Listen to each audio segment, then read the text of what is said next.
কারা পাবেন অন্নপূর্ণা ভান্ডারের সুফল? অন্নপূর্ণা যোজনা নিয়ে বড় মন্তব্য বিজেপি বিধায়কের। রাজ্যে বিজেপি ক্ষমতায় আসার পর কতটা কমেছে বালির দাম? কাঁটাবেড়া ব্রিজ নিয়ে কি ভাবছে সরকার? এবার কি বদলাবে এলাকার স্বাস্থ্য পরিকাঠামো? পুরুলিয়া খাস খবরের প্রশ্নের মুখোমুখি বিজেপি বিধায়ক কি জানিয়েছেন বলরামপুরের বিজেপি বিধায়ক জলধর মাহাতো। দেখুন সেই এক্সক্লুসিভ সাক্ষাৎকার। আচ্ছা জলধর বাবু, বলরামপুর বিধানসভা কেন্দ্রের একটি বড় ইস্যু কাঁটাবেড়া ব্রিজ সেতু নির্মাণের ব্যাপারে বিধায়ক হিসাবে আপনি কি পদক্ষেপ নিচ্ছেন? কাঁটাবেড়া ব্রিজের পদক্ষেপ অলরেডি নেওয়া হয়ে গেছে। আমি পিডব্লিউডির মন্ত্রীর যে ডিপার্টমেন্ট আছে তাকে চিঠি করেছি এই বিষয়ে। উনি আমাকে কথা দিয়েছে যত তাড়াতাড়ি সম্ভব উনি ব্রিজটি পুনরায় চালু করবেন।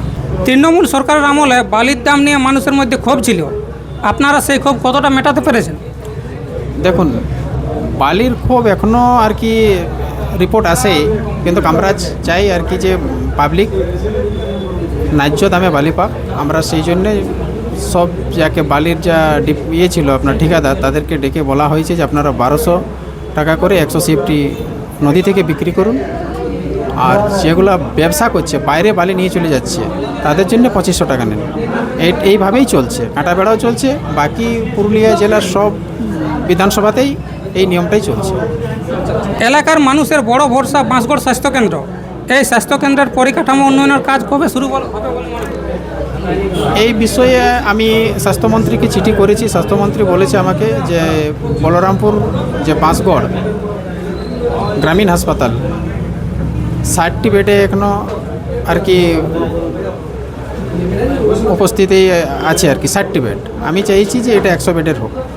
এটার জন্য চিঠি দিয়েছি স্বাস্থ্যমন্ত্রীকে। স্বাস্থ্যমন্ত্রী কথা দিয়েছে আমাকে যে যত তাড়াতাড়ি সম্ভব আমি বাঁশগড় যে স্বাস্থ্যকেন্দ্র সেটা 100 বেডের করব। এই বছর বাজেটে পুরুলিয়া জেলার পর্যটন শিল্প নিয়ে বড় ঘোষণা আছে। বলরামপুর বিধানসভায় ট্যুরিজম নিয়ে কি পরিকল্পনা আছে আপনাদের? দেখুন, ট্যুরিজম নিয়ে কালকেই তো আমার মন্ত্রী আসবে আর কি, আমাদের শঙ্কর ঘোষ মহাশয়। উনি ওনার যে এলাকা, আমার যে এলাকা বাঘমুন্ডির যে এলাকা অযোধ্যা পাহাড়ের যে বিষয়, আমরা যে চিঠি করেছি আর কি এই বিষয় নিয়ে মন্ত্রীকে, সেই বিষয় নিয়ে আলোচনা হবে। 4 তারিখ উনি আমাদের পুরুলিয়াতে আসছে। আপনার এলাকায় এমন কোনো রাস্তাঘাট আছে যেগুলো জরুরি ভিত্তিতে নির্মাণ? অনেক আছে, অনেক আছে। তার মধ্যে এখনও যা খুবই খারাপ যে রাস্তাটি প্রায় 7-8 কিলোমিটার হবে, সেটা হলো আপনার বেরমা থেকে বেড়াদা। এই রাস্তাটি অলরেডি ধরা হয়েও গেছে, যত তাড়াতাড়ি সম্ভব এই রাস্তাটি হবে। অন্নপূর্ণা ভান্ডার নিয়ে এলাকার মহিলাদের মধ্যে ক্ষোভ রয়েছে, যারা এখনও ভাতা পাননি, বিধায়ক হিসেবে তাদেরকে কী করতে হবে? অন্নপূর্ণা বিষয়ে আর কি সঠিক আমরা করতে চাইছি যে যারা পাওয়ার যোগ্য অন্নপূর্ণা ভান্ডার তারাই যেন পায়, সেই বিষয়ে আমরা আর কি একটা মুখ্যমন্ত্রীর সাথে আলোচনাও করেছি। উনি কথা দিয়েছে যে যারা পাওয়ার যোগ্য তারাই পাবে, যারা অযোগ্য তারা কাটা যাবে। বাজেটে ঘোষণা হয়েছে যে প্রতিটি বিধানসভায় একটি করে স্টেডিয়াম হবে। বলরামপুর বিধানসভা কেন্দ্রের স্টেডিয়াম কোথায় হবে? সেইটা দেখুন, বিধানসভাতে একটি হবে। আমি অলরেডি এখনও পর্যন্ত আর কি 2-3 জায়গায় পরিদর্শন করেছি। তার মধ্যে একটা ঠিক করতে বলেছি বিএলআরকে, ডিএম সাহেবকে, আমাদের বিডিও সাহেবকে, যে জায়গাটিতে হবে সেই ভূমির যে কাগজ, সেই কাগজ যেন ওকে থাকে, কোনো পাবলিক বাধা দিতে না আসে, মানে আর কি ঝঞ্ঝট ছাড়াই যাতে সুশৃঙ্খলাভাবে হয় সেই জায়গাটি, সেই জমিটির আমাকে কাগজটা রেডি করে দেন। এটা বলেছি ওনারা যে আমরা রেডি করে আপনাকে দেবো, সেই সময় বলতে পারবো যে কোন জায়গাটিতে পারবে। আর আজকে আপনি বলরামপুর শহরে একটি বিধায়ক সেবা কেন্দ্র উদ্বোধন করলেন, তো এখানে আপনি কবে বসবেন আর মানুষ কী সুবিধা পাবে?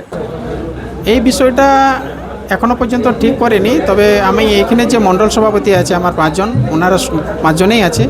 5 জন মণ্ডল সভাপতি ঠিক করবে যে কোন অফিসে কবে বিধায়ক থাকলে আমাদের সুবিধা হবে।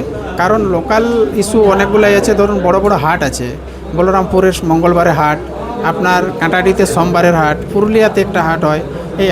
মানে এই হাটগুলোর জন্য লোক আসতে পারবে না অফিস, আর আমি যদি অফিসে থাকি তাহলে হয়তো একদিন নষ্ট হবে, সময় নষ্ট করা যাবে। তার জন্য আমি এখানের মণ্ডল সভাপতি লোকাল যে 3টা অফিস আছে, সেই মণ্ডল সভাপতিদের যেদিন পাবলিক বলবে সেই দিনেই আমি অফিসে বলব।